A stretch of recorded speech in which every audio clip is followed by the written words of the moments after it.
when people recognize it, when people understand that there is no semblance of justice here and only injustice, and that is becoming the norm, they get angry and they protest. And in the process of this protest, the most entity is always the police. The escalating factor is always the police. And the double standard here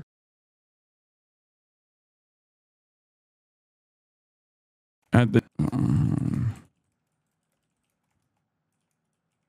supposed to does other than lean into the hysteria that gives Trump enough momentum to mobilize the Marines on U.S. soil illegally. You were literally there at the protest that everyone considered to be unpopular, so I have no idea what this statement does other than lean into the hysteria that gives Trump enough momentum to mobilize the Marines on U.S. soil illegally. It's extra crazy because Kamala Harris had a better take on this than Bernard did. Am I still going back out today? Yes. Not exactly sure where to go today, but I'm working on it currently. I can't believe Mamala, my queen. Mamala, my queen. How many activists and leaders were murdered and for this guy to spout some dumb shit like this? Yeah, I don't. If you're angry at the protest, it's not the conditions that produced the protest. You lost the plot. Bernice King, who is the daughter of MLK Jr., says, as my father said, but it is not enough for me to stand before you tonight and condemn riots. It would be morally irresponsible for me to do that without at the same time condemning the contingent, intolerable conditions that exist in our society. These conditions are the things that cause individuals to feel that they have no other alternative than to engage in rebellions to get attention. And I must say tonight that a riot is the language of the unheard. And what is it America has failed to hear? It has failed to hear that the plight of the black poor has worsened over the last 12 or 15 years. It has failed to hear that the promises of freedom and justice have not been met. And it has failed to hear that large segments of white society are more concerned about tranquility and the status quo than about justice and humanity. What's crazy is, like, as I said, Bernard Sanders himself participated in these. And he got arrested for his participation. And those protests were damn near identical to the ones that you see today, with one exception: the response and the agitative initiatives from the cops. The response is far more severe, and the agitation from the cops is far more severe as well. The violence that we have normalized that come from the cops and the escalation that happens every single time from the cops is either comparable or even worse. They're more militarized. I mean, back then they used to do the water cannons and police dogs and obviously a bunch of horrible things as well. But the reason why I'm pointing to this is because, again, Freedom Riders, sit-ins, May 1961, 2 years before Bernie even joined the protest and got arrested. Do you approve or disapprove of what the Freedom Riders are doing? 22% approve, 61% disapprove. Do you think sit-ins at lunch counters and freedom buses and other demonstrations by black people will hurt or help the black people's chances of being integrated in the South? 28% say help, 57% say hurt. Here is more information from the March on Washington. What are your feelings about this proposed mass civil rights rally? 60% have an unfavorable opinion, 23% have a favorable opinion. Whites on demonstrations by black people on October 1966. All in all, do you feel the demonstrations by black people on civil rights have helped or hurt more in the advancement of black rights? 15% say helps, 85% say hurts. This is, of course, white respondents only. So the thing to consider here is that if you are trying to win over as many people as possible, like all these people, they say optics this, optics that, they don't understand that throughout history, optics have never mattered. Okay? Optics do not matter to many people because power never concedes without response. Power never concedes without retaliation. It doesn't work that way. It is the very fact that people are doing shit like this from time to time, when the overwhelming majority of the protests are peaceful, and the actual reason for the protests themselves are perfectly valid and moral. Okay, stopping ICE detentions in a sanctuary state, in a sanctuary city. The reason that these protests, this mass civil unrest is taking place is an indication that we do not have an adequate pressure valve. We do not have an adequate democratic pressure valve here because our leadership is not fighting for us. Our leadership has not been able to successfully abide by the previous promises that they had met to protect our own communities. In a place like California, in a place like Los Angeles, of course this kind of unrest is going to take place. This is the point I was making to Mason as well. This kind of collapse takes place when institutions fail to even create the notion of a social contract, when that is ripped apart unjustifiably, when people recognize it, when people understand that there is no semblance of justice here and only injustice, and that is becoming the norm, they get angry and they protest. And in the process of this protest, the most entity is always the police. The escalating factor is always the police. And the double standard here is so glaringly obvious. People stood on the 101 freeway. Okay? They chained, they created a human chain and stopped traffic on the 101 freeway for an extended period of time. We saw it happen. I was there. I'm on the freeway, literally in this video. Okay? Everyone gets mad at that. They go, how dare these people actually stop the freeway? This is unacceptable, right? Meanwhile, the freeway was stopped by not just the human chain protesters, but by cops, because cops use that fucking freeway as a staging ground. No one cares when cops stop the fucking freeway so that they can bring more of their dipshit friends to go upstairs, to go up the fucking ramp and tear gas citizens, tear gas civilians who are unarmed, peacefully protesting, mind you. But everybody loses their mind when those same civilians actually disrupt traffic. Do you understand how stupid this is? Then it seems like you don't care about the disruption of traffic. You simply care about these protesters that are making you aware of the injustice that is taking place by disrupting traffic. You can hyper-focus on peaceful brick throwing all day, every day. Oh, yes, the burning cars really makes me want to help. Dog, we know you don't want to help. You're on Twitch. You're sitting in the chat of someone, and your only purpose here is to just basically be like, oh, I was going to go out and protest, but I saw a fucking car burning, and I decided, fuck this, you know? Exactly. At least you admit it. It's always motherfuckers like this who don't give a shit, who actually most likely like what is happening with ICE and the mass deportations, that turn around and go, oh, man, I was just about to go outside, but then I saw a fucking Waymo burning and I decided, oh, fuck these guys, you know? Actually, I should actually crack heads harder. Cops should crack heads harder. You say peaceful brick throwing, okay? But you fail to consider that the cops not only are wearing riot gear, but the cops are also wearing the riot gear that we paid for and using tear gas, chemical weapons that we paid for on us. The civilians, the citizens. You're not a fucking cop in that situation. Who do you think you're closer to? Politicians who demand that ICE agents go and fucking kidnap people, or your neighbors that are getting kidnapped? Who do you think you are closer to in society? Are you a cop, or are you the civilian that's protesting? Maybe you don't actually see yourself in the shoes of someone who would go out there and actually protest against this kind of thing. But make no mistake, there will come a day when there is something you feel worthy of protest. And then you'll understand. When they gas you, when they use explosive ordinances around you, when they beat the shit out of you, only then will you understand. You can't arm the police like dog-faced Marines about to retake Fallujah and then not expect this to happen.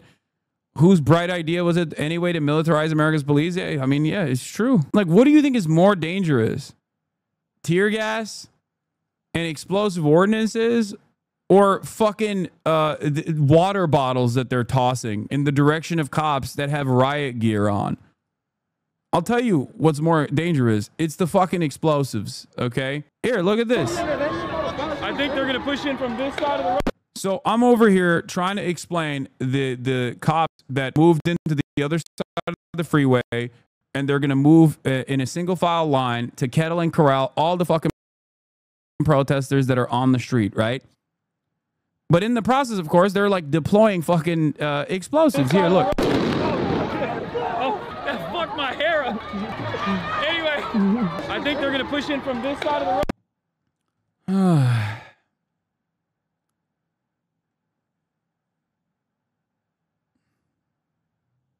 You got no excuses. You belong to a society that has a vision of rule of law. Your law enforcement represents it, and if you don't believe in it, you're in the wrong place. Brother, the reason why this is happening is because the rule of law is collapsing. Do you not understand that? Like, do you think people just did this because they're fucking bored? Do you think people did this because they're like, oh man, I'm so bored. I can't wait to fucking, like, I can't wait to instead of on this beautiful Sunday, instead of going out and getting ice cream and, like, I don't know, buying a fucking blind box of Labubus or whatever the fuck people do, they were like, I'm going to go out and I'm going to protest. The reason why they're doing that is because the rule of law is collapsing. And these are people who are aware enough to recognize it. You, on the other hand, are not aware. When people who are tasked with protecting us and serving us, okay? Because I understand that in theory, that's what law enforcement is supposed to do. When people who are tasked with protecting us and serving us are no longer serving us or protecting us, what are people supposed to do? This argument, by the way, is the exact same argument that the white moderate placed during every tumultuous period, every instance of struggle, including the civil rights struggle. That's why I was just talking about MLK. But the thing is, they have federal law backing them up. Even if you got to the point, there's no way the protesters would go against the LAPD. Segregation was also a legal process. Slavery was also a legal process. Mass kidnappings of random people that are cooperating with the immigration authorities simply because the most racist people in America feel better about their position in society is also a legal process, just like those other legal processes. And thank God people fucking fought back against those otherwise legal processes. The state always has the ultimate power of conducting violent affairs. The state has a monopoly on violence. They can do whatever they want. Okay? It's the law. They are the law. The state makes the fucking law. And even if the state itself sometimes actually moves outside of the confines of pre-existing law, as they are doing right now with their dragnet campaigns and with their elimination of due process, tomorrow they can make that a legal part of the law. At which point you have to ask yourself, is this justifiable? Many people, myself included, understandably do not consider it justifiable, do not consider it moral. We consider it immoral. But you do realize that the way these protests are going will just result in the assault against federal officers instead of making a strong point. Yes, you're doing the thing. You're doing the same fucking thing. Okay? My job here is to get you and anyone else that goes, ugh, I don't like the optics of what people are doing. Why don't they just say no? Like, what are people supposed to do? The reason why people are pushed to this point is because the previous instances did not work. Okay? You're doing the same exact thing that people did to MLK. I don't understand. Why won't people sit at home and go, this is really messed up. I don't like it. You know, why don't they just say that? Imagine how much more support they would get if they waved American flags. Can somebody tell them? This is basic politics 101. Your foreign flags, your name, shut the fuck up. Can't listen to them right now. I'm sorry. There are many different pressure valves. Okay? There are many different pressure valves in society. Okay? There are many different pressure valves in society. Elections are one of them. Okay? The courts is another one. The social contract that dictates that you are supposed to protect and serve the citizens if you are a member of law enforcement, both at the federal level or at the local level or at the state level. When all of those systems collapse, or rather are used against the citizenry, of course people are going to get fucking mad. They will call you violent. If your tactics disrupt the order of things under capitalism, you may well be accused of violence, because violence is an elastic term of that often deployed to vilify people who threaten the status quo. Conditions that the state characterizes as peaceful are, in reality, quite violent.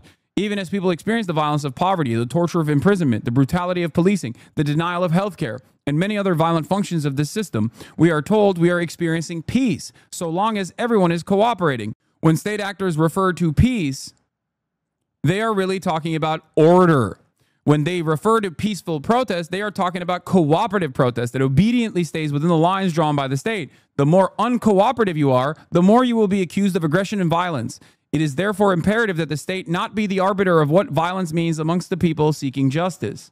There has never been an instance where there has been effective struggle, civil rights struggle, where people are demanding that the systems change, or people are tired of the lawfare that they experience and the harm that the state causes, that people have looked at in real time and said, well, this kind of action actually is quite peaceful, and I like it. No, everybody, every single person that is an onlooker from afar in change, or rather from their privileged position, actually likes the existing order, the existing hierarchy, will turn around and say, these guys are violent. I can't see with this. What is this, Hasan? You miss one crucial framework. What is this? What are you saying? What is it? What are you going to say? You going to make a joke? Abundance law. Oh my God. Shut the fuck up. This is so fucking weird. A whole ass deja vu. We can put your BLM coverage years ago and today's. It's the exact same. Even grain names nowadays understand what BLM truly is for. They just really want to derail you just for the sake of lulz. Shaking my head. I know. It's really interesting, because, you know, this didn't happen overnight. Like, I've been with this shit for a minute now, and this is precisely what people were saying during the fucking Black Lives Matter protests as well. The only difference, I guess, is that Trump is now, one, deployed the Marines, and two, the struggle started way earlier, not at the end of Donald Trump's 4 years, but instead, basically in the first 6 months. 90% or 99% of protesters are peaceful, okay, as opposed to the 1% that, like, fuck shit up in the process of anger and resentment in this chaotic situation, right? Whereas 100% of the cops are unconditionally not peaceful. There is no peaceful cop in this situation. They all have guns. They all have less lethal weapons. They train those less lethal weapons on the citizens. They fucking gas the citizens. You can't, it doesn't have to be a situation where, like, the people are armed for you to understand that the asymmetry is baked within the system. Okay? It's so stupid. I